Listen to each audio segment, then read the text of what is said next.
Bibi darum ya mi ko nyawo seneda. Ana sawa. Sawa? Nombaton. Mamadou. Jam tan ni. Alhamdulillah. Machallah. Macky de vraiment moo ko yor. Ouais.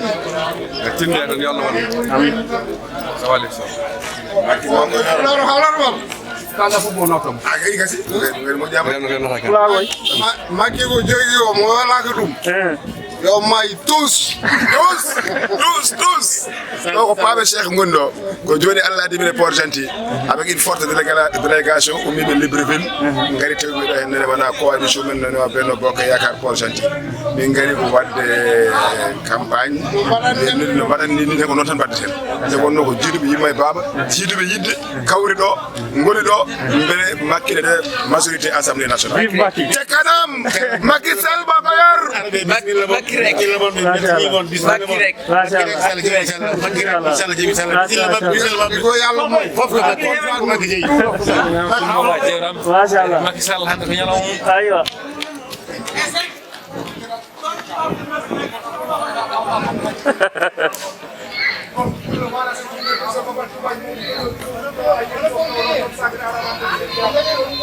Ciao mio Hollywood assolutamente non vedo più in senza. Soviamo ciao mio ciao mana to Hollywood soviamo ciao mio mana to to tembo ciao. Soviamo ciao mio ciao mio Hollywood assolutamente man gono chundi sedi ciao.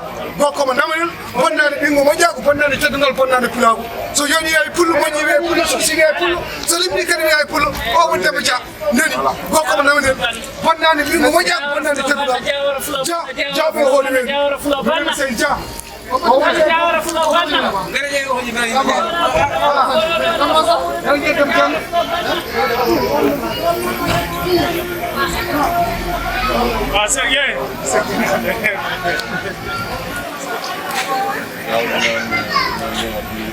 A.P.R Gabon musidɓe tedduɓe ndendaɓe gurdam oɗon mbiya tan mbiɗen ɗo ha joni ɗo e leydi men Gabon Horizon ko Benno Bokk Yaakaar noddi so Benno Bokk Yaakaar noddi noon haydara fota webde A.P.R Benno Bokk Yaakaar haydara fota webde ko ɗum foti dillude ɗum foti wadde fayida nden noon mbiɗen ɗo ha joni pour ƴettande on kala ko yahata ko hen e nder ville porchaine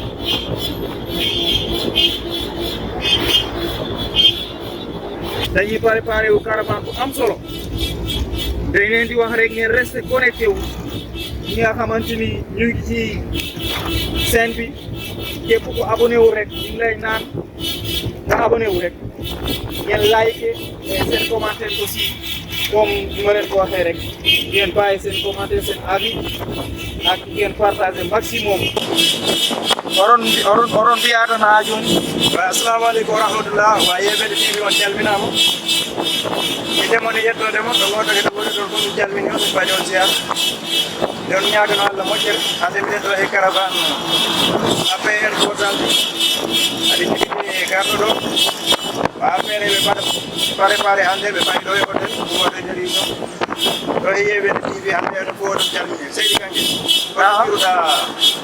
oɗon jiruɗa événement o c'est juste magnifique comme no mbiyo ni tan minen mbiɗen ɗo pour wallude on pour wadde on satisfait min ƴettana on kala ko wonta ko ɗo e Gabon porchaine mbiɗen mbaɗa préparé o caravane mbaɗɗo solo mbaɗɗo fayda pour ko fir ça e ɗum ɗon joni mbiɗen comme no ceerno Mamadou wiri ni rek mbiɗen ɗo kawritini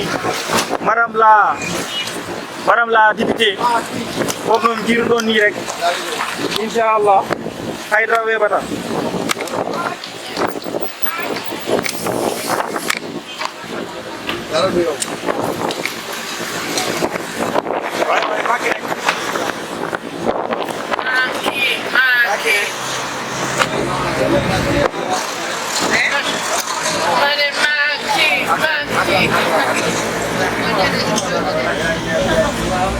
Voilà. terminé. Voilà, comme nous disons, nous avons Gabon porchaine. Et c'est notre président qui est là. Ça c'est le coordinateur. Oui. Ça c'est le coordinateur. On termine mon durable. Qu'est-ce qu'il y a encore là? Et Comment tu trouves l'arrivée de nos invités? Non, tout va bien. Ça va? On a welcome. Welcome. Kadi kamene be jarama be modini be jonni nedo ni way wonde ko remde lemdande wannode be boyi portanti kadi be boyi dirige parti o be ñaago Allah yalla ruken ndam amin ganduda dum Merci beaucoup. Le cas a été formidable. Le jaram vraiment ngati ay ngati vraiment gelim ngarde ha jon kay men. Le cas a été excellent. Je pense que ni que di golle be di projet du na do hop yermin bien. Je pense que c'est mi ngardo han pas mi ngar koy gelle jamen. Je pense que vraiment on remercie à notre nom, au nom de la DSE de Libreville, au nom de Benno Bokk Yakar, nous remercions Mamadou Diallo avec toute sa coordination de porchaine. Vraiment, et que je pense aussi que ni aussi président Yidi Golde Diar, je nous dire que vraiment aussi porchaine, mais ni aussi vraiment que Yibé Ndari, que ce soit Hadjou Ndari. Donc vraiment merci beaucoup. Merci aussi de la presse. Machallah, holko bita population porchaine pour les 31 juillet. C'est-à-dire que c'est un truc crucial. Les législatifs sont cruciales le 30 juillet. Président, on faut dire Goldman. Foot Goldman, il faut que la majorité va continuer de Golden. Nous avons une affaire. Donc 31 juillet, Inch'Allah, on veut la majorité, Inch'Allah. Surtout au Gabon, à la première heure, à 15 présidents et présidents, À l'Assemblée nationale.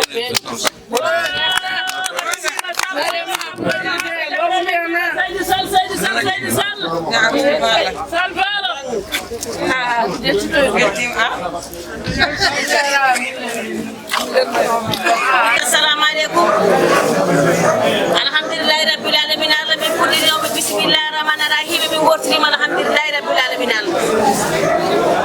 do won porsanti gondo ala fomura ala fawlana ala to jiro me dari do joni ko galle demba dem hayre law o min godi joni min gimmi ko joni to gido to mi gari an gari dem irande ne alhamdulillahi rabbil alamin ala ko hirande min godi kande na wala hoɓɓe ɓe hirande ko ɗum min godi toon hoɓɓe mbiyama bisimilla moɗon ayle hoɓɓe hiranama ko jammanɓe hoɓɓe hiranama ayle ɓenda ñalla ɓemɓe baba wonde ɓenda ñallanama ayle hoɓɓe suusireju ɓenda ñallanama ayle ko gorgo hayre lawyo ɓenda ñallanama ayle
jawdi ɗo hen importanti en délégation yewtude maɓɓe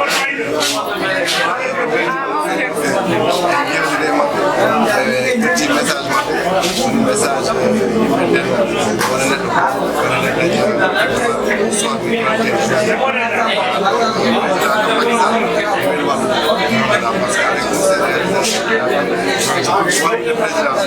machallah